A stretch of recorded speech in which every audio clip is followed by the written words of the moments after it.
محمد توقیر Hyderabad India سے، کپڑوں پر مختلف جانوروں کی کڑھائی کرنے کا حکم۔ ہم لوگ کپڑوں پر کڑھائی کا کام کرتے ہیں، کپڑوں پر مختلف قسم کے جانوروں کی شکل بھی بنانا پڑتی ہے، کیا یہ جائز ہے اور آمدن کا کیا حکم ہوگا؟ بالکل حرام ہے جانور کا یا انسان کا چہرہ بنانا آنکھ ناک کے ساتھ اپنے ہاتھ سے بنانا، یہ تو وہ تصویر ہے جو بالکل اس میں تو کسی کا بھی اختلاف نہیں ہے، تو واضح تصویر جانور کے چہرے کی آپ کڑھائی میں نہیں بنا سکتے۔ رہا یہ مسئلہ کہ آمدن حلال ہے یا حرام ہے، تو آمدن صرف اس چہرے کے بنانے کی نہیں ملتی، آمدن تو مکمل کڑھائی کی ملتی ہے نا آپ کو، تو یوں کہیں گے کہ جو آمدن ہے اس میں حرام شامل ہو گیا ہے۔ آپ نے کپڑے پہ کڑھائی کی، زیادہ تر تو جائز تھی اس میں، لیکن جانور کے چہرہ بھی بنا دیا،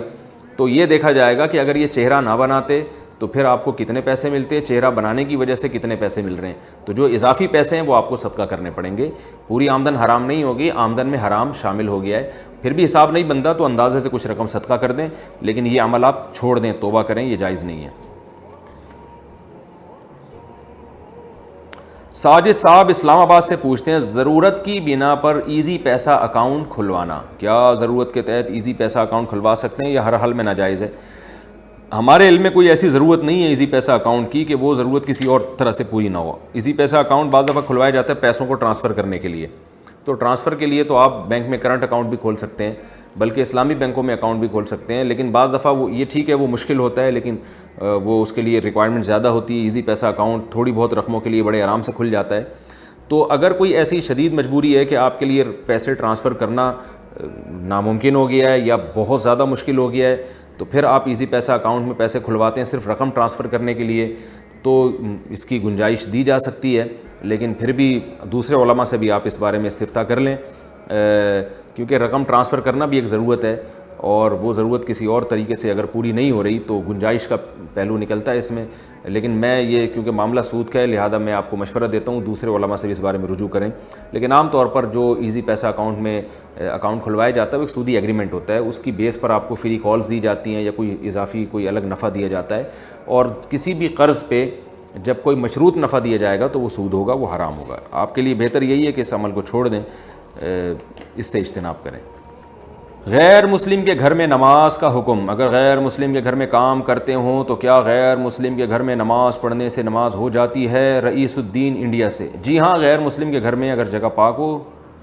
تو نماز ہو جاتی ہے، اور پاک ہو نہ ہو اس کا پتہ ایسے چلے گا کہ جب تک ناپاک ہونے کا یقین نہ ہو تو وہ پاک ہی سمجھے جائے گی جگہ۔ محمد نعیم ڈیرہ غازی خان سے پوچھتے ہیں، کئی اذانیں ہو رہی ہوں تو کس اذان کا جواب دیں؟ اگر کسی محلے میں کئی اذانیں ہوتی ہیں اور ایک آدمی اذان کا جواب دے تو اس کے بعد جو اذان ہوگی اس کا بھی جواب دینا ہوگا یا نہیں؟ نیز اگر ایک ساتھ کئی اذانیں ہو رہی ہوں تو کون سی اذان کا جواب دیں؟ بھائی آپ کے محلے کی جو مسجد ہے نا، بس اس اذان کا جواب دیں، یہ ٹھیک ہے، باقی ساری اذانوں کا جواب دینا کوئی اس کی ضرورت نہیں ہے، اس میں کوئی حرج نہیں ہے۔ اگر اپنی جو محلے کی مسجد ہے اس کی جب اذان آئے تو اس کا جواب دیں۔ اگر کوشش کے باوجود تجوید سے قرآن نہ پڑھ سکیں، عمران احمد یو پی سے، اگر کوئی تجوید سے پڑھنے کی کوشش کرتا ہو مگر صحیح تجوید نہ ہو پاتی ہو تو اس کا کیا حل ہے؟ نیز تجوید کس سے سیکھنا بہتر ہے؟ بھائی تجوید تو قاریوں سے سیکھنا بہتر ہے، جو پہلے سے قاری لوگ ہیں جو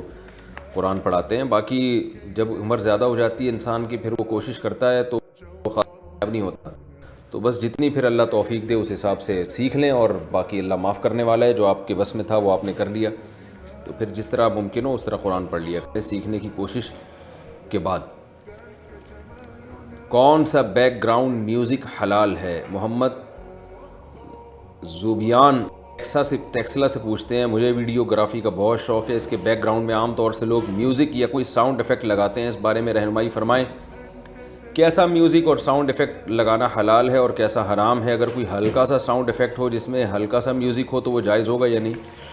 ایک میوزک تو وہ ہوتا ہے جو گانے بجانے میں دھوم دھڑکے میں ہو رہا ہے، وہ تو بالکل ہی ناجائز ہے۔ ایک میوزک آج کل بیک گراؤنڈ میں چلایا جاتا ہے ہلکا ہلکا سا نا، جیسے کوئی رونے والا ہے تو رونے والا ہے، کوئی رونے والا بیان چل رہا ہے تو رونے والا لگا دیا پیچھے، تو اس ٹائپ کا میوزک جو ہے یہ بعض علماء کہتے ہیں کہ اس میں کوئی حرج نہیں ہے، اور بعض کہتے ہیں کہ یہ بھی غلط ہے۔ تو جو ہے اب یہ آپ نے جو پوچھا ہے کہ ساؤنڈ ایفیکٹ کون سا والا، تو بھائی اب ساؤنڈ ایفیکٹ کی کوئی ڈیفینیشن تو نہیں ہوتی،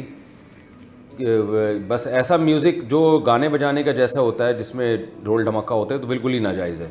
تو ایسا کوئی ساؤنڈ افیکٹ لگانا بھی جائز نہیں ہے. اور جو بیل ٹائپ کے ہوتے ہیں, یعنی جیسے بیل بھی تو ایک میوزک ہی ہے نا, موبائل کی بیل بج رہی ہے, تو یہ اس میوزک میں داخل نہیں ہے جو ناجائز میوزک ہے. تو اسی طرح بیک گراؤنڈ میں بھی اگر کوئی اس طرح کی چیز چل رہی ہے تو میرا خیال ہے اس کا وہ حکم نہیں ہے جو ایک عام میوزک کا ہوتا ہے, جو گانے بجانے والا میوزک ہے. داڑھی کا خلال کرنے اور دھونے کا حکم, انہوں نے نام نہیں لکھا اپنا, نہ لوکیشن بتائیے. کون سی داڑھی میں خلال ضروری ہوتا ہے اور کون سی داڑھی کو پورا دھونا ضروری ہوتا ہے؟ There are two types of داڑھیز. ایک داڑھی وہ ہوتی ہے جو بہت ہلکی پھلکی داڑھی ہو, جس میں آپ کے جو چہرے کی اسکن نظر آ رہی ہو صاف طور پر, اور وہاں چہرے کو یعنی اندر جڑوں میں پانی پہنچانا بہت آسان ہوتا ہے. تو اس داڑھی میں تو آپ کو پورے چہرہ اسی طرح پراپر دھونا پڑے گا جیسے عام لوگ چہرہ دھوتے ہیں جن کی داڑھی نہیں ہوتی. لیکن جو عام طور پہ لوگوں کی داڑھی ہوتی ہے, گھنی داڑھی ہوتی ہے, اس میں جڑوں میں پانی پہنچانا تکلف کرنا پڑتا ہے, تو اس میں پھر پوری داڑھی دھونا ضروری نہیں ہے, صرف داڑھی کا خلال کر لینا کافی ہے. اگر مسبوق غلطی سے امام کے ساتھ سلام پھیر لے, یعنی پوچھنا یہ چاہ رہے ہیں, فقیہ الزمان دہلی سے پوچھنا چاہ رہے ہیں کہ مسبوق یعنی جس کی 1 یا 2 یا 3 رکعتیں نکل گئی ہوں امام کے پیچھے, اس کو تو کھڑے ہونا تھا, اس نے غلطی سے امام کے ساتھ سلام پھیر لیا, تو اس کا کیا حکم ہے؟ کہہ رہے ہیں اگر میں امام کے ساتھ دوسری رکعت میں شامل ہوا اور غلطی سے امام کے ساتھ سلام پھیر دیا, اس کے بعد یاد آیا تو بقیہ نماز پوری کی اور سجدہ سہو کر لیا, تو کیا نماز ہو جائے گی؟ دیکھیں, امام کے ساتھ اگر آپ نے سلام پھیر لیا غلطی سے, حالانکہ آپ نے تو کھڑے ہونا تھا, تو اگر السلامو کا لفظ مکمل ادا کر چکے ہیں زبان سے, السلامو, تو یہ پورا ایک رکن میں آپ چونکہ منتقل ہو چکے ہیں, اس لیے اب آپ کو سجدہ سہو کرنا پڑے گا. سجدہ سہو اگر نہیں کیا تو نماز واجب الادا ہوگی. لیکن آپ نے السلامو کا لفظ پورا زبان سے نہیں نکالا, جیسے الصلاۃ تک پہنچے یا اس تک پہنچے, یا السلامو کا لفظ نکالا ہی نہیں, ویسے ہی گردن گھما لی امام کے ساتھ, تو اس سے کچھ بھی لازم نہیں ہوگا, آپ اپنی نماز مکمل کر لیں.